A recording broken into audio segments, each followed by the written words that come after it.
Hello, and welcome back to Films That Are Constant Critique, where we take a look at films, some good, some bad, and some downright awful.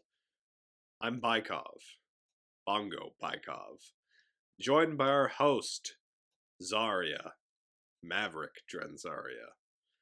And this week we're taking a look at the 1987 film, The Living Daylights.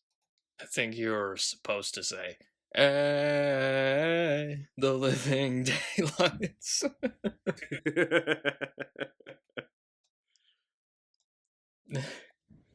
100,000 people. I'm the one they frame. Anyway. The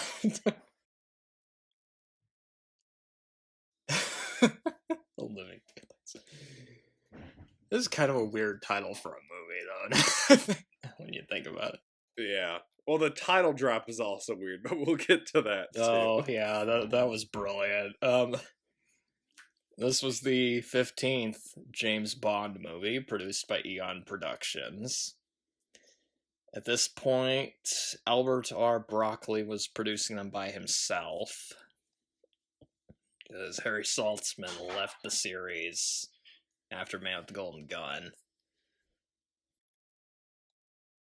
It takes its title from the short story collection Octopussy and the Living Daylights. Very strange title. Yeah. And you can probably guess what some of the other short stories were adapted into. I can't guess. I'm sure they never did anything with Octopussy.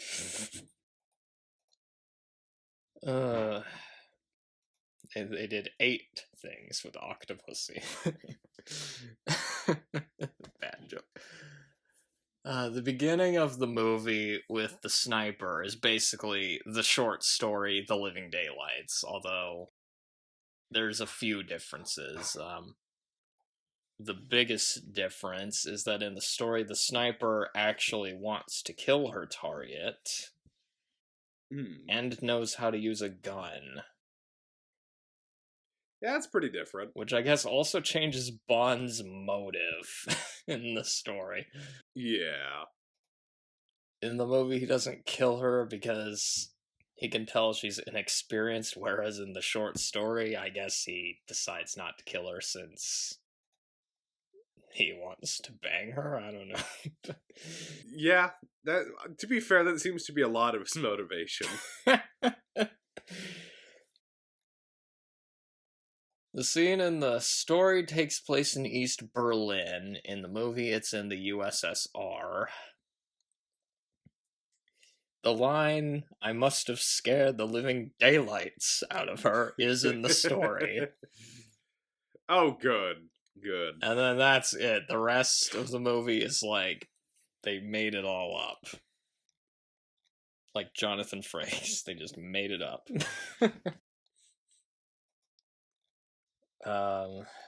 As for the movie, it was directed by John Glen,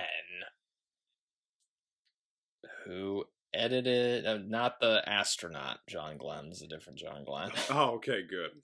Good. I'm glad that was cleared up. I think the astronaut, Glen is spelled with 2 N's. This John Glen only has 1 N, so... Oh, okay. Okay. Only one of them was played by Ed Harris in a movie, so... Anyway. John Glen, who edited some of the previous movies, and this was his 4th time directing a James Bond movie. Okay, so he had some experience with the series, then. He also directed For Your Eyes Only, Octopussy, A View to a Kill, and License to Kill. So pretty much every Bond movie from the 80s. Yeah, basically. Except for Never Say Never Again, if you count that. Yeah, yeah. Which a lot of people don't count that one. He also directed a terrible Christopher Columbus movie that had Marlon Brando in it. Ooh. Another movie where he got top billing despite not being the title character. It was written by Richard Maybaum, his third time on the podcast. Can you guess what some of his other movies were?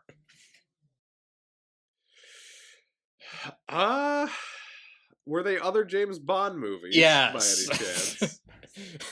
He wrote Dr. No and Our Majesty's Secret Service. Oh, wow, okay. Yeah. Michael G. Wilson also helped write this, and he helped write every Bond movie of the 80s, and also produced a bunch of them as well. The cast. We, of course, have Timothy Dalton, his first movie as 007.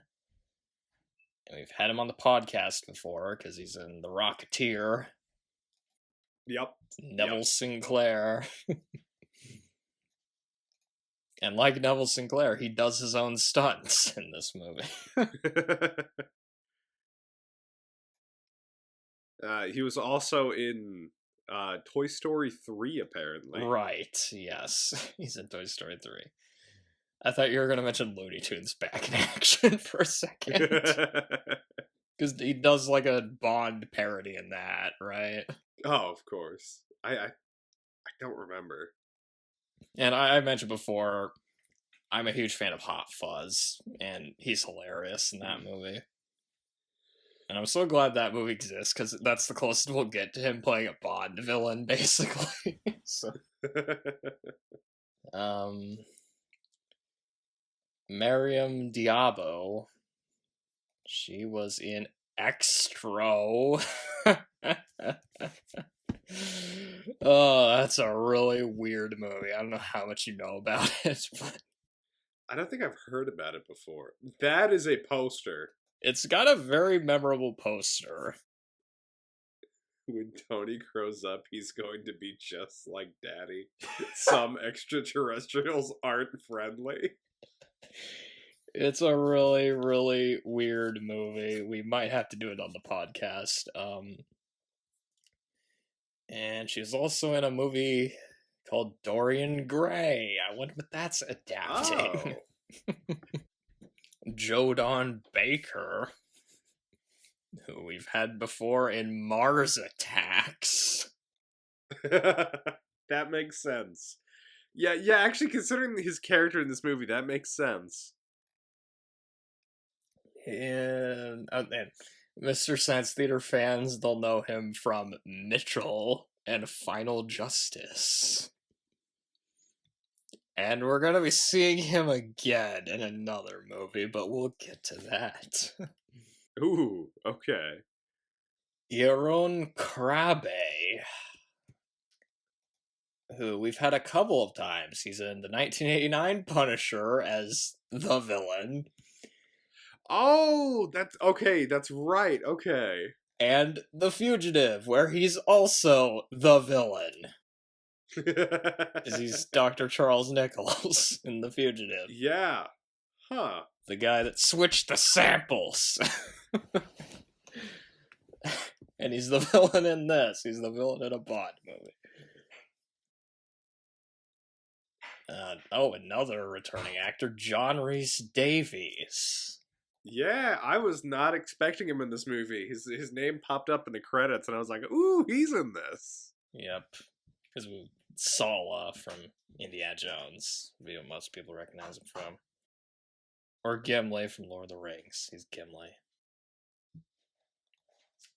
This next guy you might recognize, actually.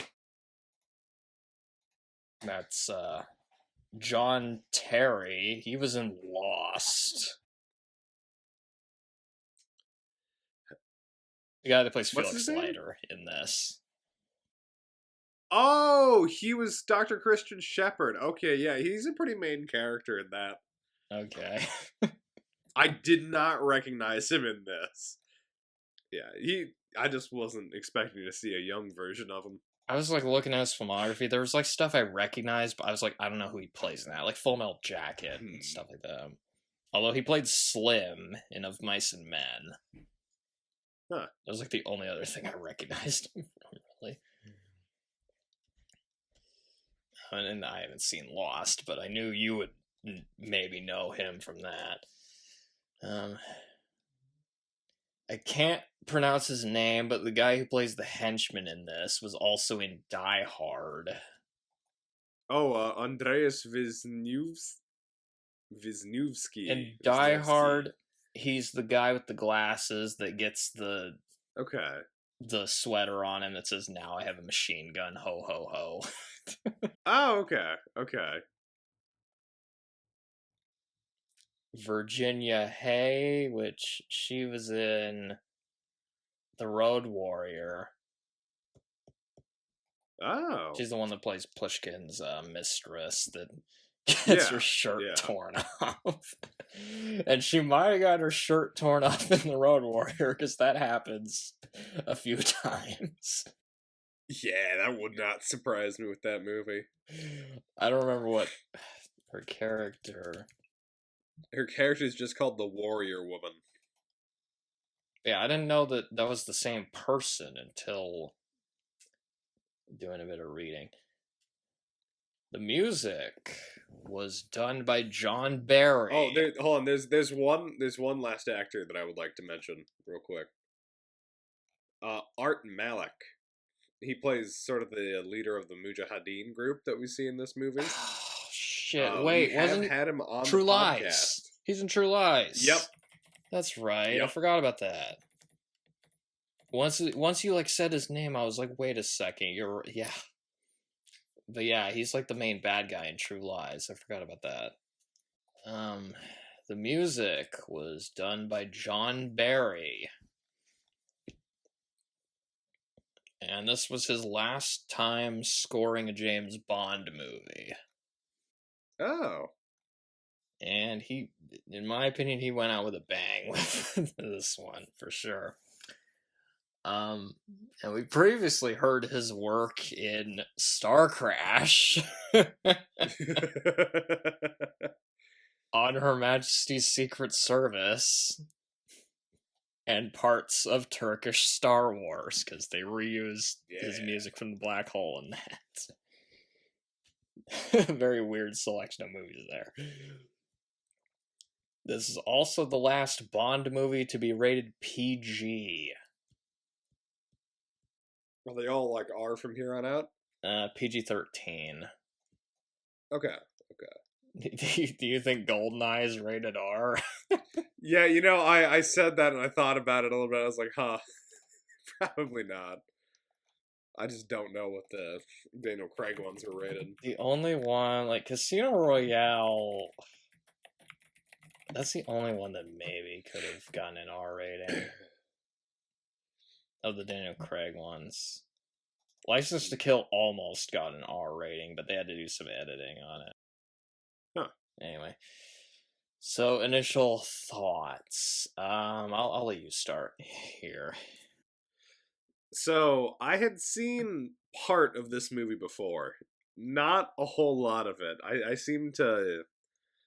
I thought that I saw more of this than I did. I basically saw up until they put the guy in the tube at like the very beginning of the movie. Oh, really? Yeah. So I thought I'd seen a lot more of this than I actually had. So this was really my first time watching this movie. And just I almost went into it with no expectations, but before I watched this movie, I had lunch with a friend, and we were just talking about the Bond movies, and he ended up just bringing up that this was one of his favorite movies in the series. And so I went in with not really high expectations, but I went into the expectation it was going to be good, and I actually really liked this one. I think I agree with him. It's definitely up there with the other Bond movies for me. The plot felt very much... it was very much a James Bond movie. It definitely takes itself more seriously than the Roger Moore ones did. There are still some elements of that in there, like the ghetto blaster, for example. Yes. Or the weird couch trap that Q has for whatever reason. I can't wait to talk about that scene. That part is so funny. But it's a much more like serious, down to earth, grounded They definitely story were trying to compared go to. more. This feels like kind of like if you made From Russia with Love in the 80s, where Mhm. you have the more complex like Cold War plot Yeah, and it's more yeah, serious and down to earth. and kind of keeping with that more serious tone. Timothy Dalton's version of James Bond, at least in this movie, he definitely comes off as colder, almost like we had described that Fleming wrote his Bond to be more like a blunt instrument. That comes across a lot more in this version of Bond, which we'll get into more, but I thought it was well shot, well acted, well written. The music was great. I especially love Aha's opening theme to the movie. And yeah, this is incredibly solid, and I do agree with my friend that it is probably one of my favorite Bond movies now. I really want to hear what you think of License to Kill now, actually, because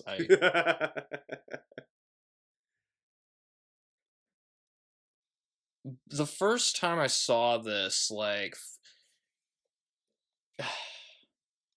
I saw it like way later than like some of the other Bond movies. So like I didn't see the Dalton Bond movies until like after I'd seen a bunch of the Connery ones, a bunch of the Roger Moore ones, and the Hmm. Daniel Craig ones. Along with Lazenby, he was just one of the Bonds. I just didn't really hear much about him. People didn't really talk much about him. Probably just because he's only in 2 movies. Yeah. And they were way different in tone from the previous ones. I actually, my dad used to get Lazenby and Dalton mixed up, actually. Just because they were the guys that kind of only played James Bond once or twice. He thought Dalton was only in 1 movie, and it's the one where Bond got married, and I had to correct him on that. But anyway, um, so by the time I saw the Dalton movies, I was pretty familiar with Sean Connery, Roger Moore, and Daniel Craig. Hmm. So I didn't really know what to expect from them. And I thought they were great Bond movies, actually. I was like watching them and just being like, why the hell don't more people talk about these? Like, just and of the Dalton ones, this one definitely feels more like a traditional Bond movie where it's got like a big scope, lots of gadgets, they go around the world more. Yeah, they really travel in this movie. They do, yeah. And it feels a lot more like it feels like a classic Bond movie but made in the 80s basically. Like this is Yeah. the 80s Bond, you know.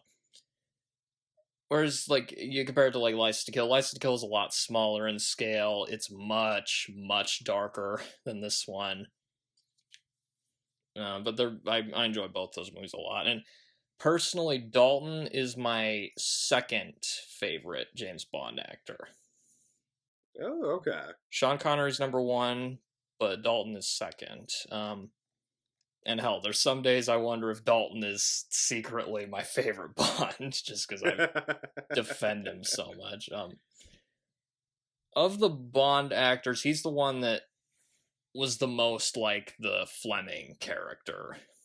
Hmm.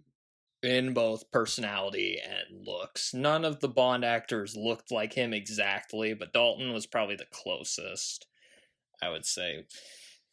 In order to get his appearance exactly right, you'd have to have cast Hoagie Carmichael, because that's Fleming described him as Hoagie Carmichael with like a scar. Or like I've seen like AI generated images of what James Bond will look like. Some people have compared him to like Jason Isaacs. So, you know. Huh. Which Jason Isaacs could have been a good Bond, actually, now that I think about it. And this one's interesting too, because this is the last Bond movie with a Cold War plot. Because this is 1987. Oh, yeah. So it kind of feels like the end of an era in a way. And this is another one.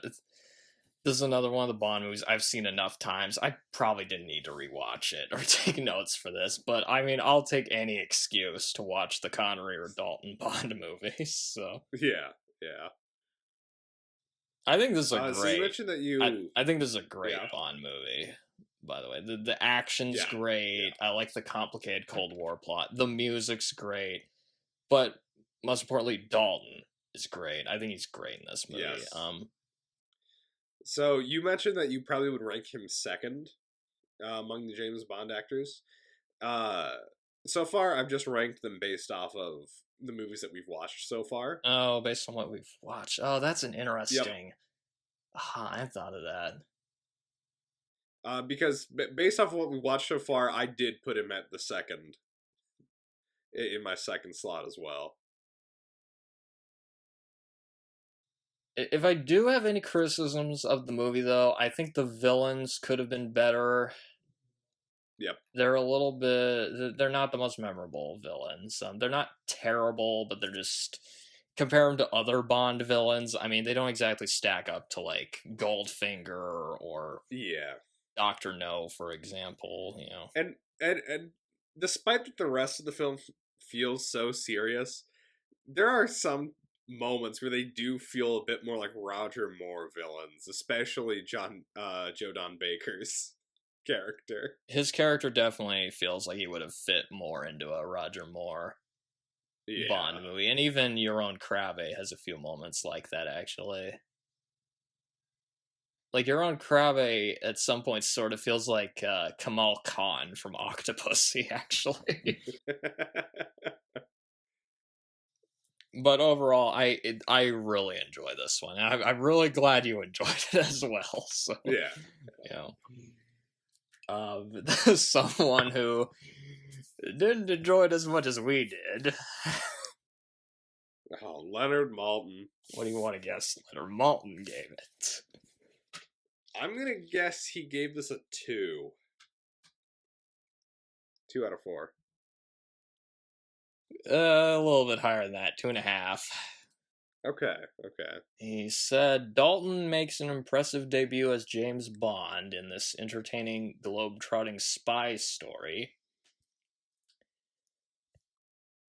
It's brimming with great stunts and gimmicks. And, how is that word?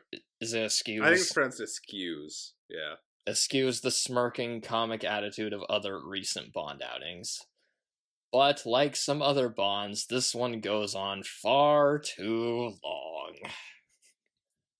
I think I do agree with him that this was probably longer than it needed to be. There were a few parts that I was like, yeah, I could have been trimmed a little bit, but enough to knock it down to 2.5 stars. I mean... Yeah. And I just found this out recently, but apparently Timothy Dalton is Christopher Nolan's favorite Bond actor. Oh, really? Although apparently he wasn't in his favorite Bond movie, though. His favorite Bond movie, like I mentioned before, was On Her Majesty's Secret Service. So he really likes the ones starring the actors that don't show up as much. Yeah, but if that movie had been made later, Dalton would have been perfect for that movie, I think. Oh, yeah. Yeah. And if you remember the opening of Dark Knight Rises, the action scene there, where they hook up the plane, that was an homage to the opening of License to Kill. Huh. So, yeah, if you watch enough Christopher Nolan movies, you can tell he really likes the James Bond films. Because, like, Inception, there's, like, action scenes in that feel like Bond action scenes. He kind of tried making his own Bond movie with Tenet, but anyway. It wasn't as good. The story for this one. Now, pay attention, 007. I think this is the first one where he actually says that, if I remember right. Yeah, I think he does. Isn't it right before he shows the ghetto blaster? Yeah. Now, pay attention, 007. So in this one, James Bond... Actually, this one might be a bit too complicated to summarize. It is a little complex. But this was my best attempt. Okay. Bond helps the guy defect after stopping a fake assassination attempt on him. And it turns out he faked defecting and is the main villain. And he's trying to frame a Russian general and get him assassinated so he can go through with selling opium to a weapons dealer.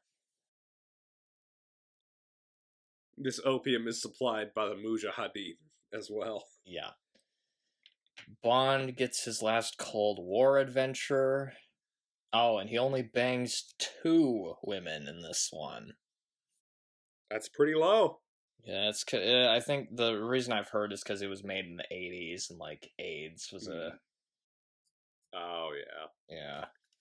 So they wanted Bond to be a little less promiscuous in this one. And one of the women he bangs is the girlfriend of the guy he helped defect. And, well, Yeah. not defect, but anyway, okay. The pros. The pre-title sequence. I really like the pre-title sequence for this one. Yes. And actually, you mentioned that Christopher Nolan had been inspired by a couple different scenes throughout Bond movies. I think that this scene inspired Hideo Kojima for the intro to Metal Gear Solid 3, because it kind of has a similar beginning to this. Okay. Does it really, huh? It's not exactly the same, but there are some similarities. Well, what I like here is we don't see 00 agents training that often. So you're basically seeing a training exercise. Yep. Where they're like playing paintball. And they have to like I like that they have to like skydive in and then stuff just they're all wearing like black stealth outfits. Like I love the reveal of Bond here, where Yeah. this guy just shows up and starts killing the other agents. And when one of them like falls off a cliff, you see Dalton just turn his head over his shoulder, and he's just like gives this great look to the camera. It's a pretty good reveal. He just looks so serious, like. I will say it is a bit of an indictment on the 00 program that 2 00 agents were taken out so easily. Yeah, must have been a really well-trained assassin. And just this whole action scene was like great, where he just jumps on top of a car and he's like holding onto it like he's Indiana Jones. Yeah, no, I actually wrote that down in a couple points. There are a lot of moments that feel a bit like an Indiana Jones film. Especially when he's in, like, Afghanistan. I was really getting that feel. Yeah. But this one has a lot of great moments, too, because while they're both, like, fighting each other inside this car, but they're also trying to steer it to make sure that they don't drive off a cliff. That really does feel like Indiana Jones right there. It does. Even the way that that this assassin dies feels kind of Indiana Jones-like. Where he, like, goes off the cliff and then explodes. The Bond, like, uses a parachute to, like, get out of there. He lands on a woman's yacht. I love this part. Right before he, like, lands on her yacht, she's, like, talking on the phone to someone and says she's looking for a real man because it's so boring there. And then Bond just lands Bond just drops in. He, like, uses her phone to call M, and it is weird that the way he says Bond, James Bond in that scene, it's just like he just said it to get it over with. Yeah, I don't know. I wrote that down too. Like, he says it so nonchalantly, like he's tired of hearing the question. I know, it's funny. He says it later in the movie, I think, where he gives it a bit more gravitas. But here he's just like Bond, James Bond. You kind of would have expected it to be a bigger moment than what they did here. But... Yeah. But then again, he's kind of in the middle of a mission at that point, so he, like, calls them and says he'll report in an hour. She offers him a drink. and says, "Won't you join me?" And then he says to M, "Better make that 2." And it just cuts immediately to the credits. It's just, that whole opening's just great. That's one of my favorite openings of the entire. It's a solid opening. And then the opening credits are pretty good too. Yeah, you got the theme song by Aha. Which, if anybody doesn't know, they're the same guys that did Take On Me. Yep. The guys that did Take On Me did a Bond theme. I mean, it's really catchy. Like, I've been listening to that song a lot recently. It's pretty good. It's not like my absolute favorite, but it is a really good one. And the opening sequence, it also has some pretty good visuals as well. Like, I really like the last scene where you see the woman basically like leaning out over the top of a giant martini glass that's holding a gun. Like, that just feels very James Bond.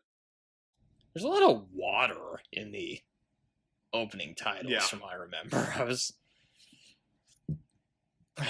I thought that was kind of an interesting choice. I don't really know what water has to do with the Living Daylights, but anyway. And I also thought they did a good job, like, interweaving the theme song with the score of this. It kind of just pops up here and there. Yeah. During, like, some of the action scenes. I think it works pretty well. And really I just like the score in general to this movie. It's a great score. I would say it's up there with On Her Majesty's Secret Service is one of my favorite Bond scores. It's pretty strong. It's got the grand epic feel of, like, the classic Bond scores and also the 80s-ness, you know. Yeah, like the first song that we hear during that training sequence when it's the action scene on top of the car, that felt so incredibly 80s, but like in a good way. It's a very good 80s action movie as well, I think is what we should talk about. There's a lot of action scenes we could talk about. Usually the ones I think is like the opening. There's one of my favorite car chases of the entire series in this one. He's got like a black car in this one with a few optional extras installed. Like missiles and lasers. We haven't done a movie with a cool Bond laser car yet, I realize. Yeah, so we finally got one. The laser on it is so funny. It has a rocket motor on it. It has, like, spikes that can come out of the wheels to get traction and, like, skis to help you go on ice. It's a really cool car, like... you know...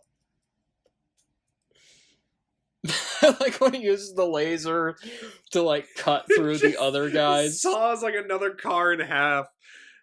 What was his line? It was pretty good. Kara asks him, what happened? And he says, salt corrosion. Salt corrosion. Timothy Dalton wasn't really known for his one-liners, but I thought that one was pretty good. Yeah, he had some good ones throughout the movie.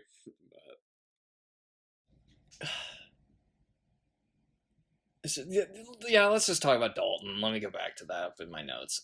So Dalton, like I mentioned before, he's my second favorite Bond actor. What I like about him in his two movies is he's so intense. Like, yes, that's a good way to describe him. He's the only one of the Bond actors that I really buy as an assassin. Yeah. He's just got this look in his eyes where he just feels like he's killed people and just didn't feel any remorse over it. Yeah.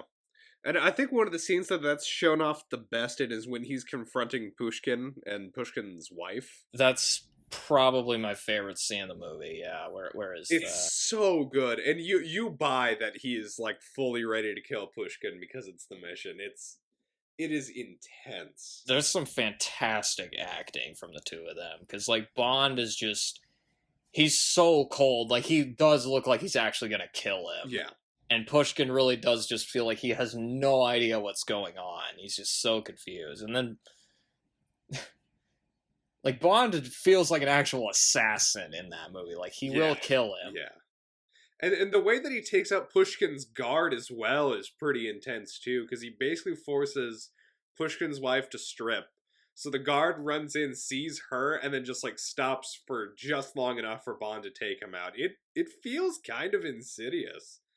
It's weird seeing that from Bond, but I think it works for his character, and like you mentioned, it makes him feel more like an assassin. That scene is like, that's like the Fleming Bond right there. Just this like cold, professional killer, basically. Like when he like pushes Pushkin onto the bed, and Pushkin has like some flowers with him for his mistress there. Yeah. He says, "I take it this isn't a social call at 007," and then Bond says, "Correct. You should have brought lilies."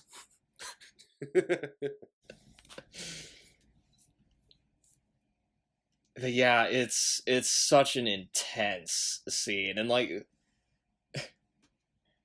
Pushkin even like calls Bond like a professional too during that scene. It's like, yeah, you definitely buy it.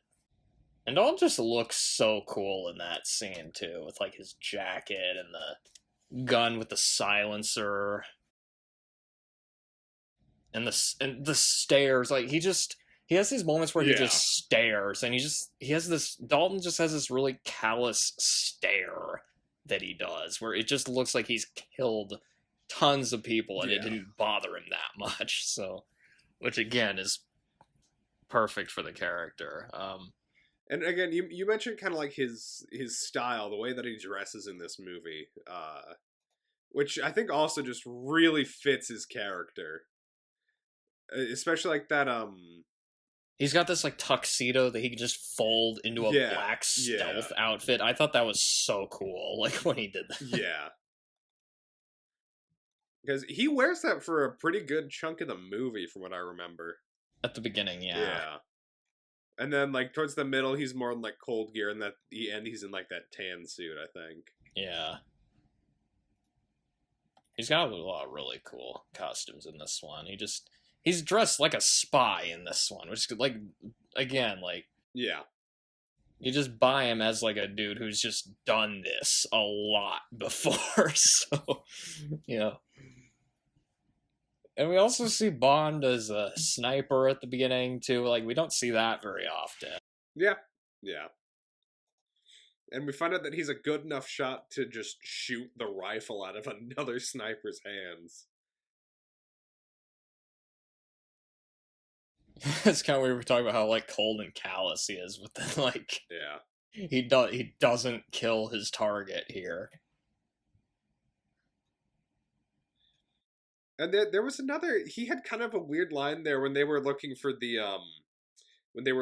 enemy sniper. He has that line where he says that there was enough time to make strawberry jam of him. Oh yeah, like, that's a pretty aggressive line. Yep.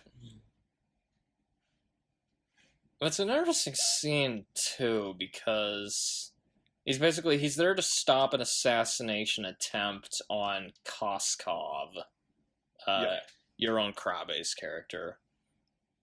And they're at a concert, and the sniper is the cello player from the concert. So he, like, recognizes her, because he was staring at her with binoculars earlier. And then, despite his orders, he doesn't kill her. He just shoots the gun out of her hands. Mm-hmm. And this whole sequence of events, if you're thinking it feels like the Fleming books, it's because it was based on the short story. So, you know. So is the short story pretty much just that, like, first segment then? Yeah, just that part, yeah. And it's a good way to start the movie, too, because it really gets you wondering, you know, what, like, all the machinations of the plot are gonna be, you know? And I think it also shows that Bond, like, he is an assassin, but he's not gonna kill someone, like, if they aren't a professional. Yeah. Which is interesting. I do like how they reveal their plan to get Koskov out. of the Eastern Bloc. Where Bond's like, we have a pipeline to the west, and immediately I was like, oh, they're gonna have a literal pipe that they're sending him through, aren't they? This part is a little ridiculous. Okay, so they put Koskov through a Russian pipeline to get to Austria, so it's kind of like when you're at a bank and you have to put stuff through a tube. Kind of.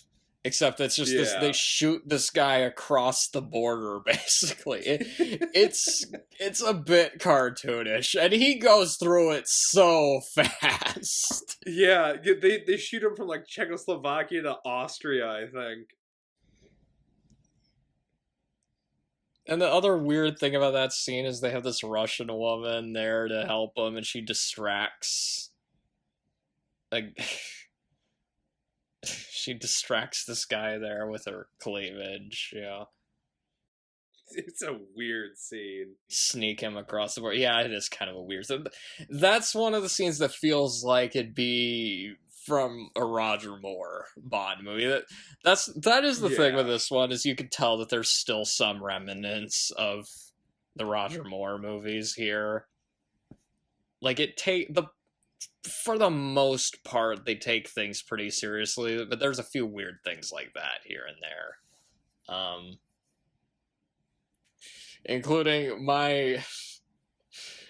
probably my favorite gadget of the series. And it's one that Bond doesn't even use out in the field. I really like the ghetto blaster is pretty amusing, but I also really like the couch. Yeah, I don't know what the point of the couch was. It's so funny, but so weird at the same time. It's this couch that if you lay on it, it like traps you inside like a cocoon or something. It's so funny. Like, and it's just used as like a throwaway gag here. It's so out of place, but just really good at the same time. And then there's also the ghetto blaster. It's like a boom box that like shoots rockets. A rocket. And they're just firing this indoors to test it out, which is even funnier. That's another one of those parts of the movie that just you can tell this is made in the 80s. Yeah. And hey, we finally get a Q branch scene on the podcast, yeah. So that's always fun with the Bond movies, is the Q branch scenes, because they're always like showing, even before Q gets to showing Bond what he's gonna like show him, and you just see all the other bizarre gadgets that are being tested out. Like they have one. I think this shows up later when they're going to the like to the British consulate building, or like that mansion at the beginning. They have a rake that's set up to be a metal detector. All right. And I find Dalton's chemistry with Q in his movies interesting, because unlike Roger Moore and Sean Connery, Dalton seems to have a lot more respect for his colleagues. Yeah. Like, he does have a few jabs here and there at Q, but here it feels like there's a little more of a mutual respect here than with, you know, Sean Connery or Roger Moore. Like, with Sean Connery and Roger Moore, they both just... Connery usually just looks kind of bored when he's around Q, and he's just always like, you gotta be joking, you know? Like, I think... That's almost an exact line. Goldfinger, he like says, an ejector seat? You must be joking. Or Roger Moore, he's just like, Roger Moore's just not taking anything Q is doing seriously. Yeah, no, he's just goofing off. Although there was the scene where Bond almost threatened to blow up the to blow up Q while he had the key ring on him. Do you remember that? Oh, when he's about to do the whistle? Yeah, I kind of remember that. Yeah, like the wolf whistle, and Q's like, no, don't. But that was one of the things I liked about the Dalton movies. And in License to Kill, License to Kill is interesting because you see a lot more of Q in that one than you usually do in the Bond movies. But we'll talk about that more if we ever get around to doing that. This has, we haven't mentioned this yet, but this has maybe my favorite title drop of the entire series. I almost groaned when it happened. I was like, are you kidding me? It's a good scene, though, but, like... It is. It's a good scene, but you get the title drop and it's like, really? Because basically Bond is like talking to his contacts, like chewing him out for not killing the sniper, and Bond is like saying like, if M fires him, he'll thank him for it. And he says, "Whoever she was, I must have scared the living daylights out of her." Oh, it's so funny. What? Look, do you remember the title drop in A View to a Kill? That one was like, if you want to talk about groan-worthy, that one was really bad. Or they're just like, they're in the blimp looking at the Golden Gate Bridge. Grace Jones says, "Wow, what a view." And then Christopher Walken says, "To a kill." It's just like, what? So bad. But yeah, this one, I don't know, this one felt a little bit more natural than something like that. I'll admit, it's a little bit more natural than that, but... I'm trying to remember what some of the other... what other title drops were there?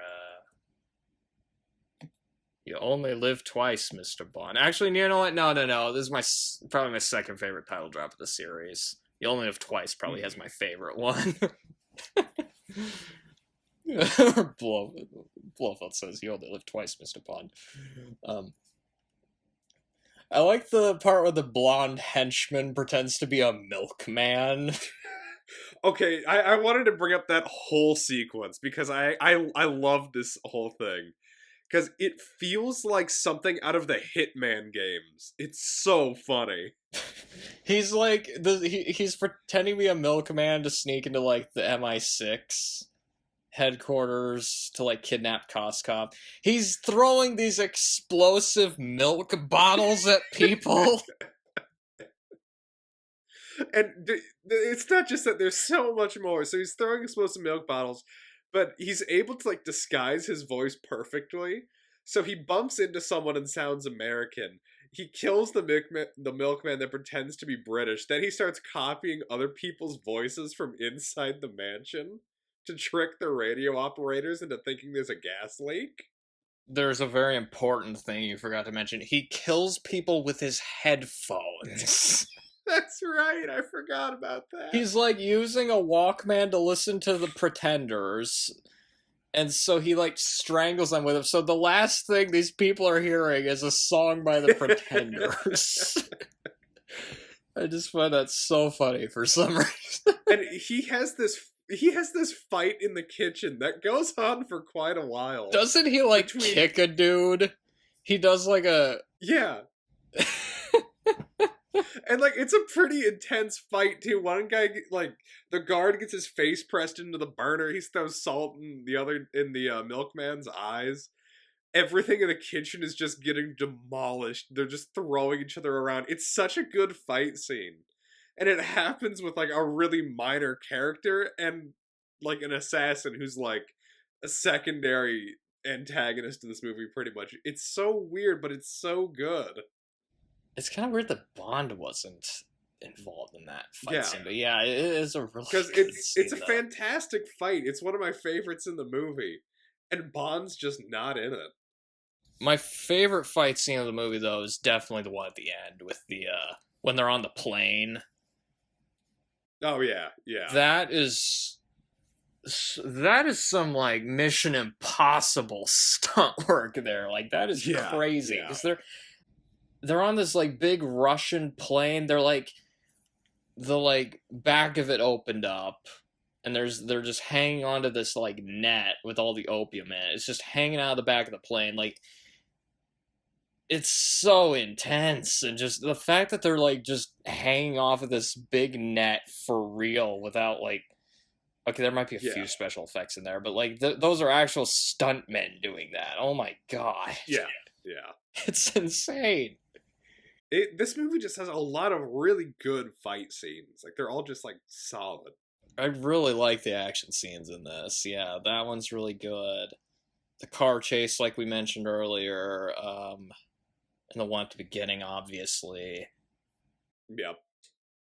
Although I was disappointed that Bond like blew up his car, like he self-destructed it. Yeah. It was such a cool car too. It's just like Even that fight in the prison is a pretty fun one. oh yeah. Where it looks like Bond's about to get stabbed through the eye like 2 or 3 times. Mm-hmm. Oh yeah, because the guy almost pushes his head onto one of those like paper spikes. Yeah. Whatever those are called. Yeah, that was like wow. Or the the one I was gonna bring up where they're because he brings Kara along, the cellist from earlier. I find the part where they have to go back to get her cello. I thought that was funny. Yeah. They're like shoving the cello into the. They're struggling to fit into the car, and then Bond says, "Why didn't you learn the violin?" but the scene I was thinking of specifically, where they ride on the cello case down a snowy hill. And they're using the cello to steer them while they're sledding down. It's so good. And they when they go through the border, they like hold up the like ID or whatever. Yeah. And Bond says, "We have nothing to declare," and Kara says, "Just the cello," and there's like an echo on cello. This whole sequence, like just that whole sequence where they're like in the car, and then the car gets stuck in like a cabin and drives around, and then the cabin like explodes. It's there's a lot of things that just kind of explode in this movie. Tires of the car come off, and then Bond uses like the sharp part of the wheel to just drill a hole in the ice to trap the other car. It's just it's fantastic. I love it. We mentioned Kara, the cellist, a little bit. I actually really like the relationship that she and Bond have throughout this movie. I do too. Yeah, it's kind of like what I like. It feels a little more romantic than like overtly sexual, like they usually are in Bond movies.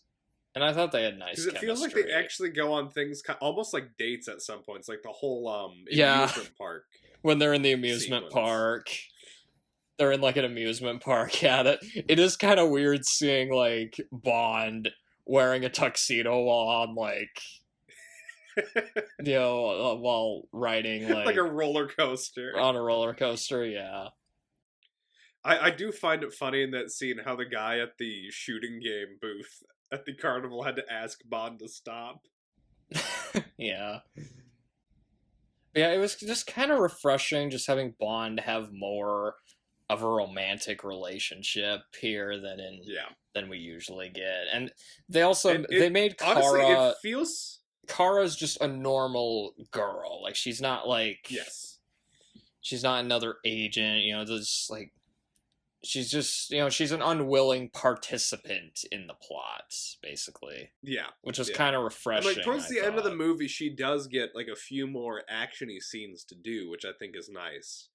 Because they kind of have her like transition into that. She doesn't start off as like this badass, but towards the end she kind of picks up a bit of what, James does.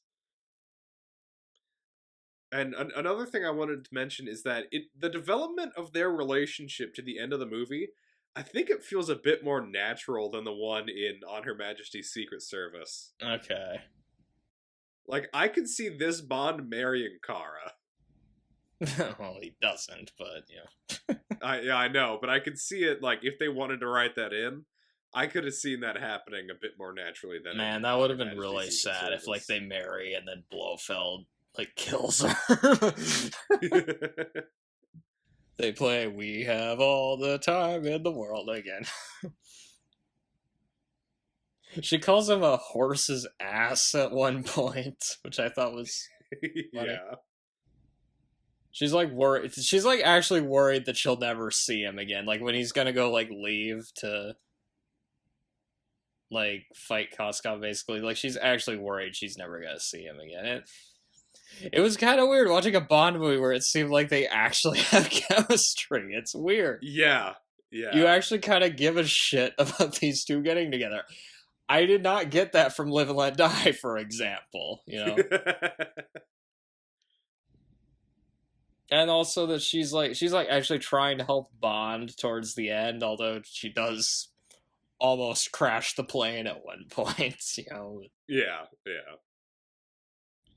And she also kind of reminds me of my sister because my sister used to play cello as well, so there's that. Oh yeah, that's right. You know who we should talk about a little bit? Oh, there's a We should talk about Joe Don Baker's character. Joe Don Baker. Okay, I do have a few things written down. Okay, one thing I do like about Joe Don Baker, he has these statues of himself dressed as other world leaders, and some of the choice. Okay. Oh, because it's all like warlords, pretty much. Warlord dictators. There's Napoleon Bonaparte Joe Don Baker statue. Attila the Hun Joe Don Baker statue. Hitler Joe Don Baker statue. Caesar Joe Don Baker statue. I think there were other ones in there, but those were like the ones that stood out to me. Yeah, yeah. No, it was weird. I get in like a Hitler jump scare in this movie. Like the camera just moved over and suddenly Hitler was there. And then, like, you also see Joe Don Baker actually standing there, which I thought was funny. Yeah, no, I legit thought he was another wax figure for a second. It's kind of like that Jimmy Kimmel video where he's. Have you seen that where he's like pretending to be? I don't think I have. Where he like has this like wax figure in the offices, and then like at the end he like. He just stands still, pretends to be the wax figure, and like startles his. That's funny. One of his relatives. Except instead, it's Joe Don Baker. And he's got this line towards the beginning. I heard it. I had to rewind because I had to make sure that I like heard it correctly. Because he sounds like Judge Holden from Blood Meridian with like one of his lines. Because the line is, war has always been man's main occupation. You know, fools always say his greatest accomplishment was the wheel or the alphabet. I say it's the battering ram or gunpowder. That is very much a villain line there. Yeah, no, I was like, is this man trying to be Judge Holden? There's no the ending fight with him is okay.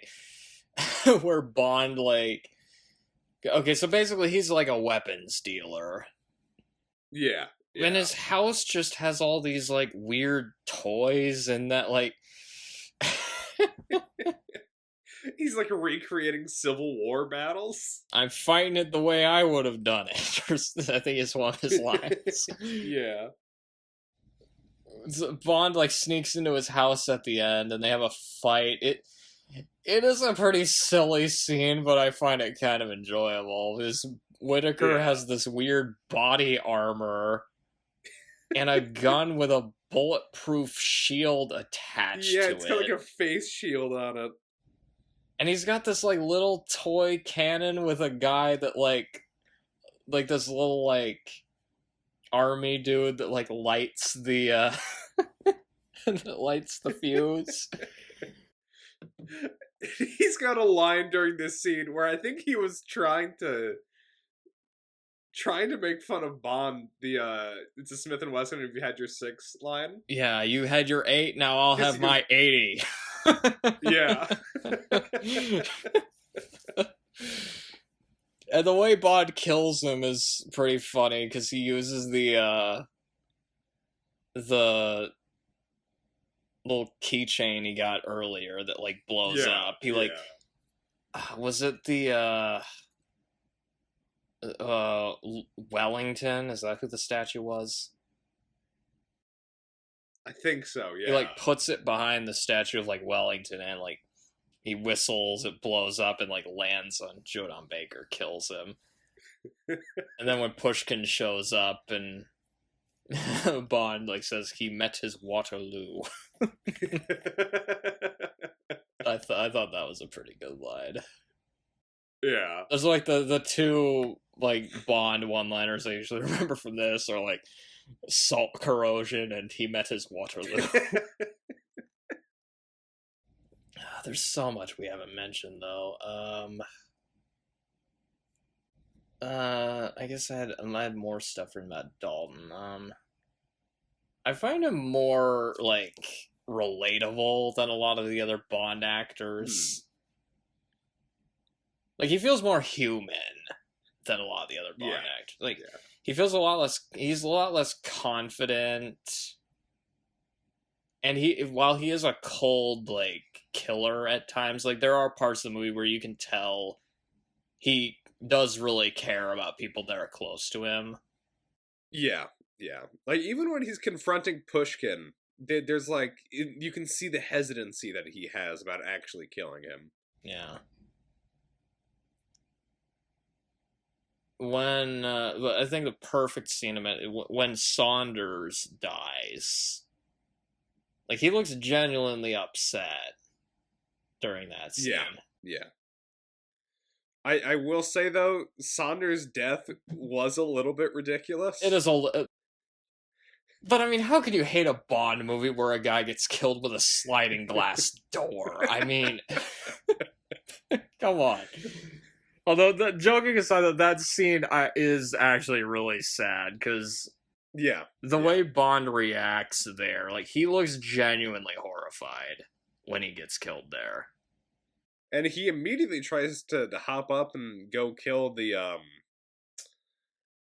hitman that's after him, and almost ends up shooting a kid.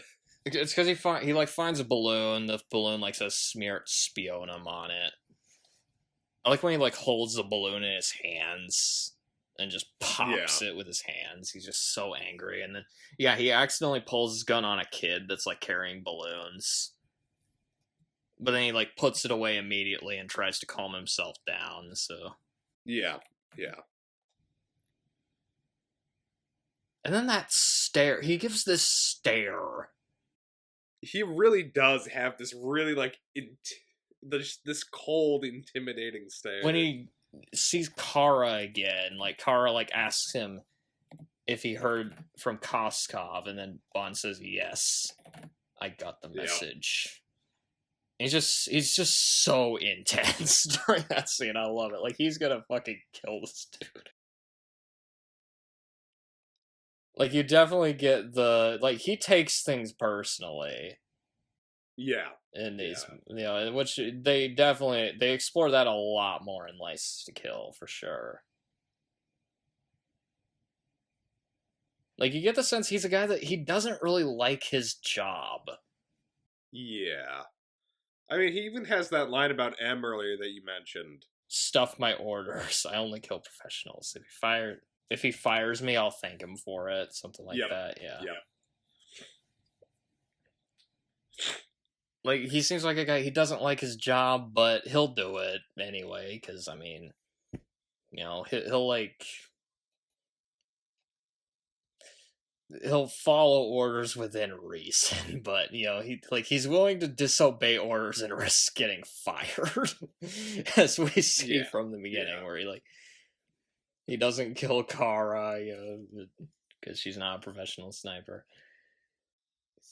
Sorry, I'm just kind of all over the place in my notes.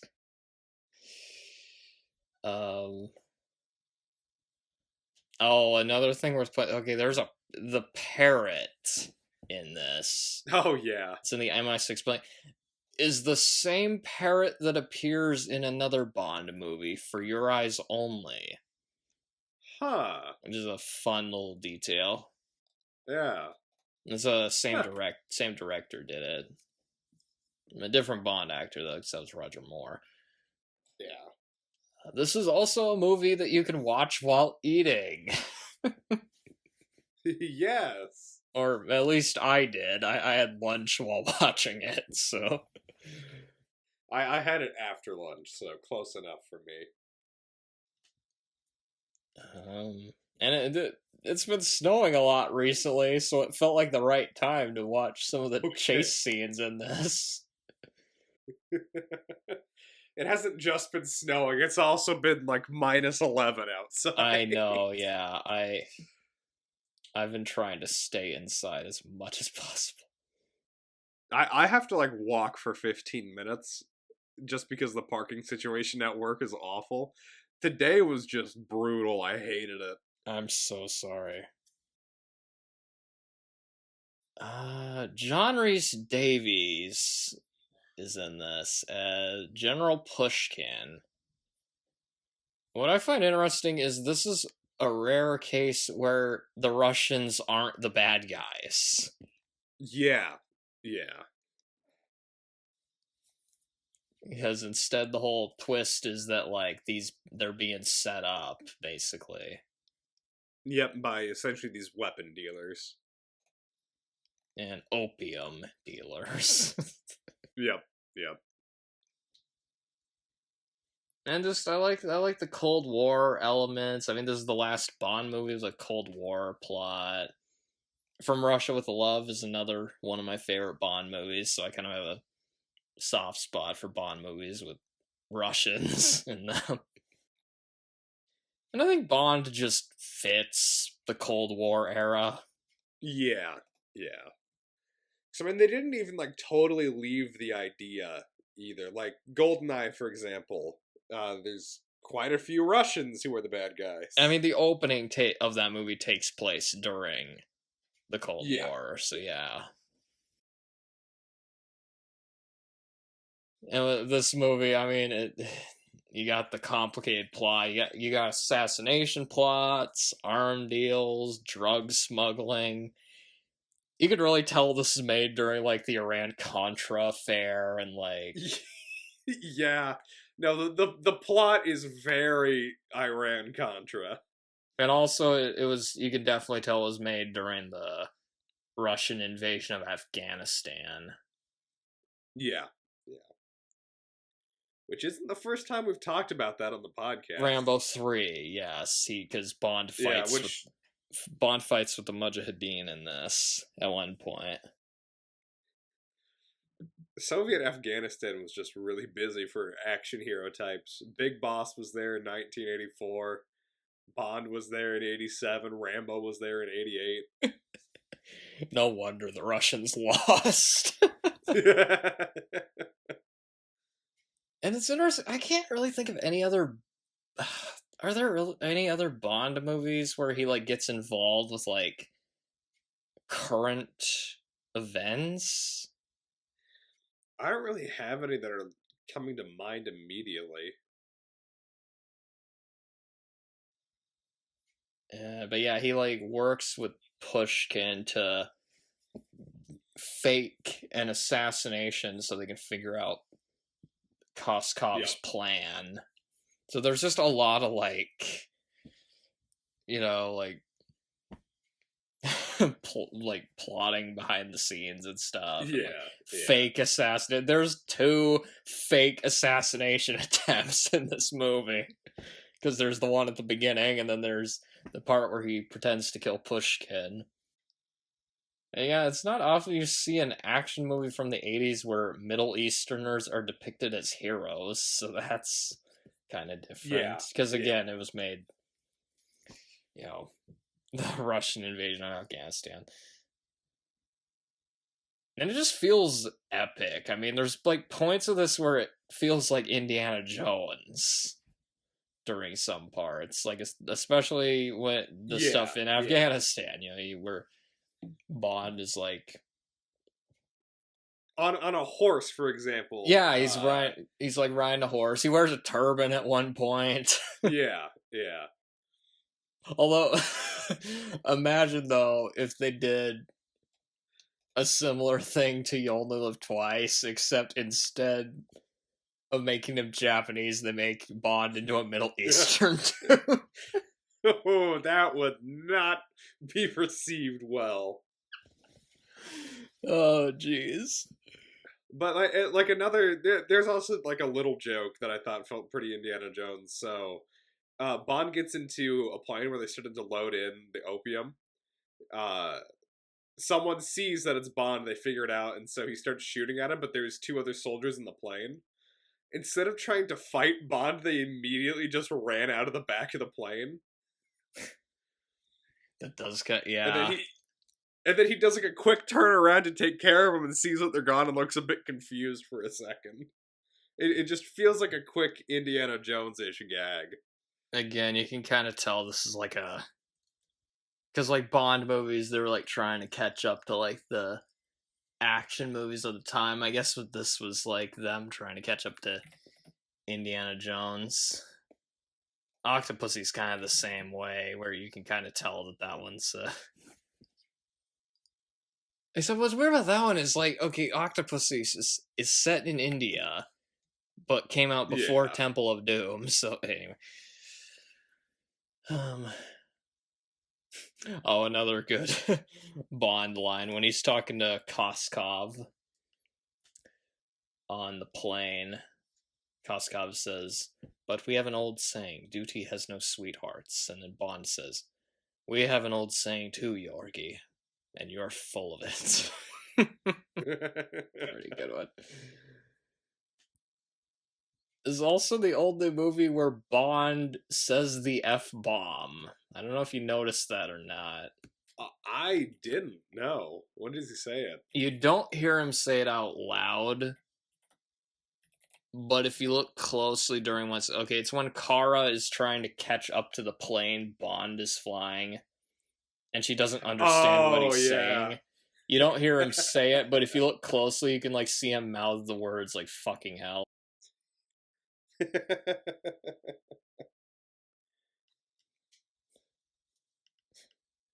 I thought that was funny.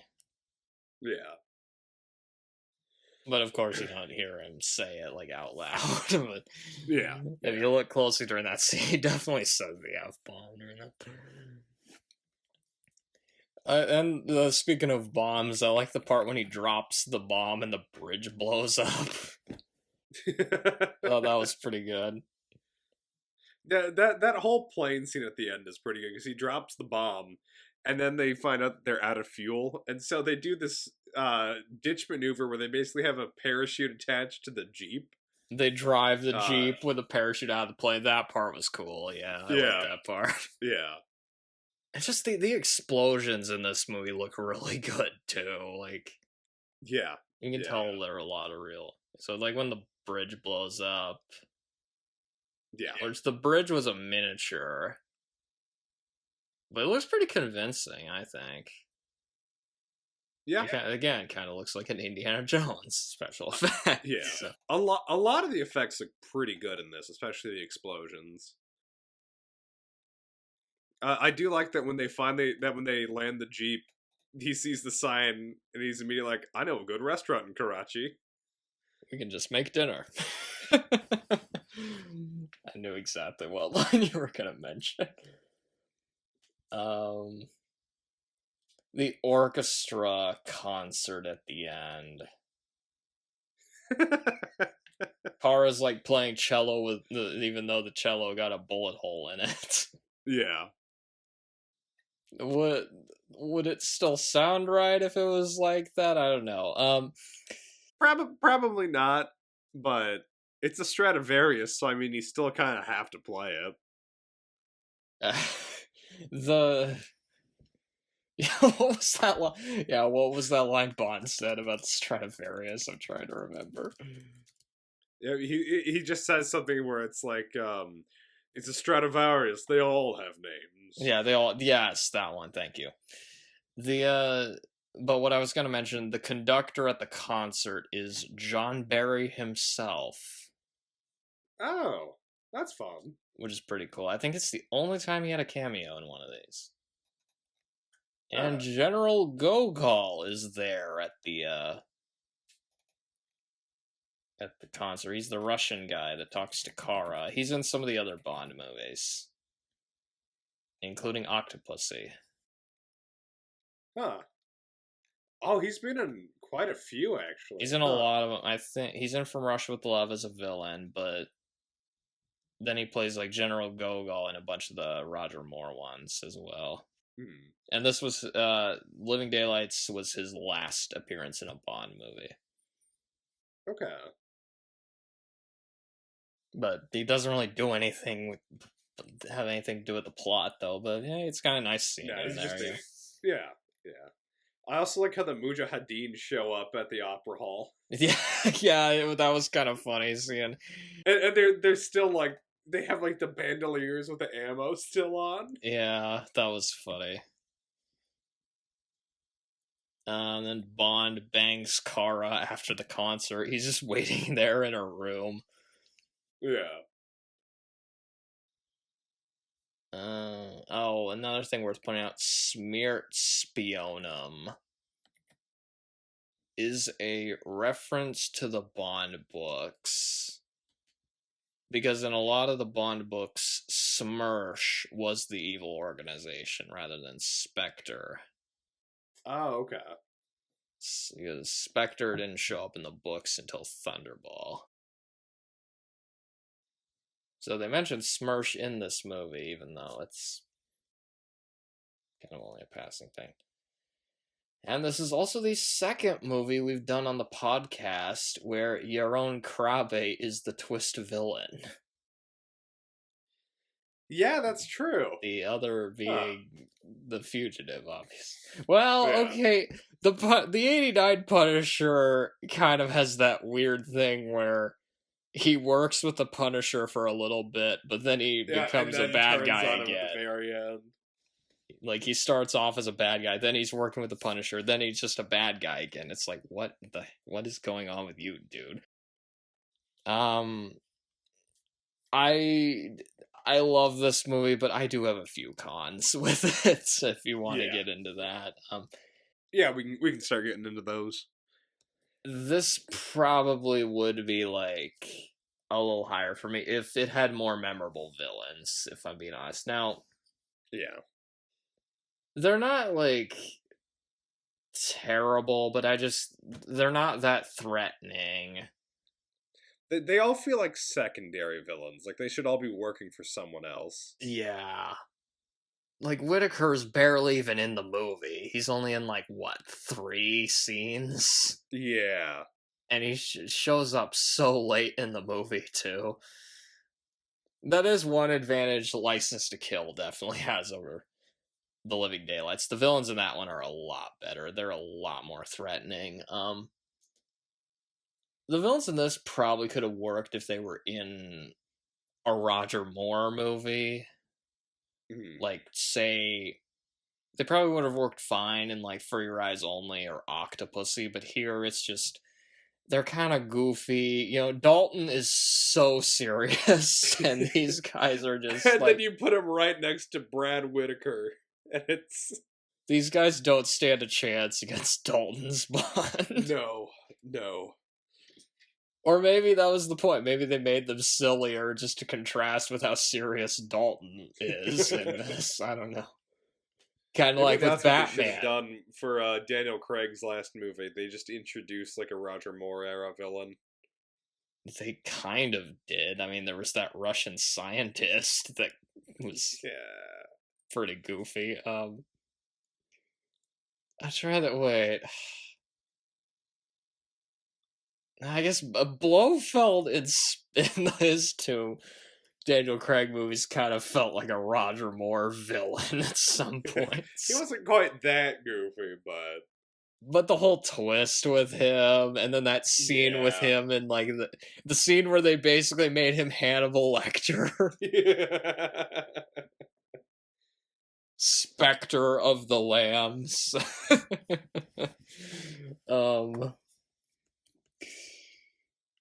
And that is that is kind of another thing. This movie does have a little bit of an identity crisis, because you can tell they wanted to go a serious direction with this, But there's Yeah. also there's some silly parts that kind of feel like Roger Moore Bond movies. So sometimes the tone is a little bit strange during some parts. Like there's a few one-liners that Bond has where it kind of feels a little awkward. It feels more like something Roger Moore would have said. Yeah. And there are also moments where it's just paced a little slow. Yeah, that's true. Like It's a little too as much as I long. like the amusement, yeah. It's not as long as On Her Majesty's Secret Service. I think the pacing in this is better than that one. Yes, yes. But it kind of feels weird during some. There's like this stretch before they get to Afghanistan that's kind of strange. Yeah. Like the amusement park stuff was good, but that probably went on for just a little bit too A long. little bit, yeah. There's like a part where they're in like Vienna or something that it's like, yeah, that probably didn't need to be there, but anyway. And the whole Afghanistan stuff, despite it being pretty important to the movie, it feels like it kind of just comes out of nowhere almost. A little, yeah. The plot's a little. It also is like the plot is really complicated and hard to follow at some points. I've seen this movie multiple times, and it's just. I still have trouble with it. There's just a lot of double crossing. We spend the first part of the movie thinking Pushkin is the main villain before it's revealed Koskov was tricking everyone. I do think it pulls off that twist better than Free Rise Only did, in my opinion. But I would just rather we know who the villain is already. Yeah. Or if you're going to do that, have him be like this shadowy figure, kind of like Blofeld or Dr. No, you know. And I feel like this is hopping ahead of me, but I feel like even GoldenEye did a pretty good twist villain when they revealed that it was. Yeah, you know what? GoldenEye was a better example of that. Yeah, actually, now that I think about it. Although I'll have to rewatch GoldenEye, but yeah, that was a good twist. Yeah. And he was played by Sean Bean, too, you know. Yeah. I mean, whenever Sean Bean plays a villain, you know. That seems to be what happened. Like, Sean Bean, he's always, like... you either get one of two things with him. You either get him just being, like, a twist villain and he dies, or he dies, you know. Yeah, he's just gonna die, like, almost no matter what. He technically dies twice in GoldenEye because he like fakes getting killed and then he dies at the end. But yeah, with the Living Daylights, the plot, it's just like you really have to pay attention to know what's going on, and it was hard to keep up with some of it.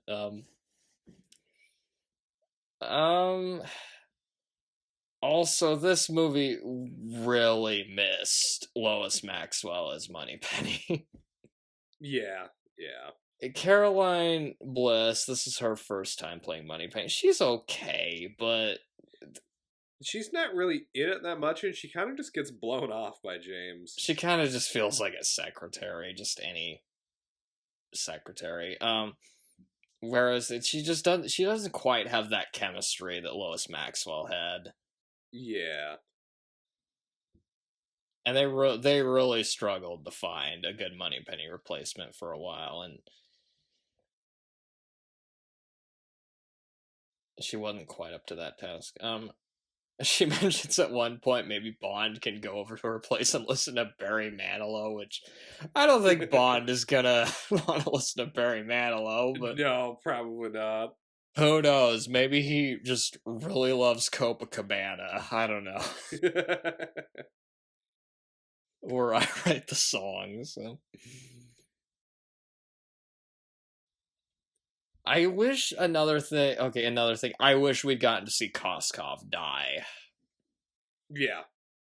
They kind of at the end. They kind of imply he's being taken off to be executed by the Russians, but we don't see it. Yeah. What they should have done is they should have just had Koskov die when the plane blew up his Jeep. I was a little surprised that he survived that, because he drives headfirst into a plane, explodes, and then 10 minutes later, like 10 seconds later, there's a second explosion, but I guess it just didn't kill him? That kind of feels like, again, because that sort of feels like Indiana Jones or something. Or one of the Roger Moore movies. Like, that would have been a good death scene for him if he was just blown up in the Jeep. Yeah. And then also the stuff with Whitaker at the end kind of just feels a little tacked on. It's just like you had this huge action scene with like the plane and stuff. It sort of feels like the movie ran out of steam at that point. Yeah. But they felt, oh no, we have to get rid of this other villain as well. Just maybe had a little bit too much going on in this one. Felix Leiter. He's in this. Not one of the more memorable Felix. He's honestly kind of boring in this, and his line deliveries, he just sounds wooden. Yeah. Although I do like the part when those women are taking Bond to meet Felix. And he gets kidnapped by him. They just show up to pick him up in a car. He just jumps in the car eagerly. With that part was fun. And he's wearing sunglasses during that. So we don't see Bond in sunglasses very often. So that's kind of fun. Yeah. Also, when Dalton says at the end, there's a line that you could clearly tell was ADR. When they're on the plane. It's after he killed the henchman. The guy's hanging onto his boot, and Bond cuts his boot off, and then the guy falls to his death. When Carr asks where he went, Bond says he got the boot. You can clearly tell that was ADR. Yeah. Because his lips do not move when he says it. I feel like what happened there is they thought of that one-liner in post-production and decided to add it. We gotta add it. But yeah, it's just a weird editing flub there that, once you notice it, you can't unnotice it. But yeah, did you have anything else to add? I think that's about it. Yeah. Overall thoughts? You want to go into overall thoughts? Yeah. Overall, it does have just a few pacing problems and a few problems with the tone throughout, but overall, this is just a solid Bond movie. It works very well as its own thing. It's a very strong first outing for a Bond actor. It's shot very well. The music's phenomenal. And Dalton definitely sticks out in my mind now as one of the best actors to have played Bond. I'm very glad to hear that, yeah. Wait, are you saying he's better than George Lazenby? Yes, I am. And it's George Lazenby's last for you, right? Yeah. Which is sad, because I didn't think he did a bad job. I just don't think he had enough time to make it his own, really. He was the poor guy had so much going against him, It's just he never acted before, and he was only in one Bond movie. It's just but he wasn't terrible, I don't think. He had his moments in that movie. But as for The Living Daylights, I think is in my top 5 Bond movies. It's my favorite of the ones we've reviewed so far, for sure. Granted, we've only reviewed 4. Yeah. But I'll have to rewatch the next 2 we're doing before I declare it my favorite of the 5 we're doing. But I love this movie. It's got some of my favorite action scenes of the entire series. Dalton is, of course, fantastic. The plot is a little too complicated, but it's got some interesting Cold War elements that I liked. It's kind of a last hurrah for the James Bond Cold War plots. I really wish we'd gotten at least one more Bond movie from Dalton. The poor guy only did 2, and he deserved at least 3, I think. The only thing keeping this from being in my top 3 favorite Bond movies is the villains aren't some of my favorites. They're okay, but if this movie had just really standout Bond villains, it could have been it could have even rivaled something like, say, Goldfinger, for example. But it's a very strong Bond movie, I think. Definitely one of the best 80s Bond movies for sure. But we're not doing any other 80s Bond movies for a while, because our next one... We're moving on to the 90s. The first Bond movie of the 90s. We are doing the first James Bond film that starred that guy from Remington Steele. And that is GoldenEye.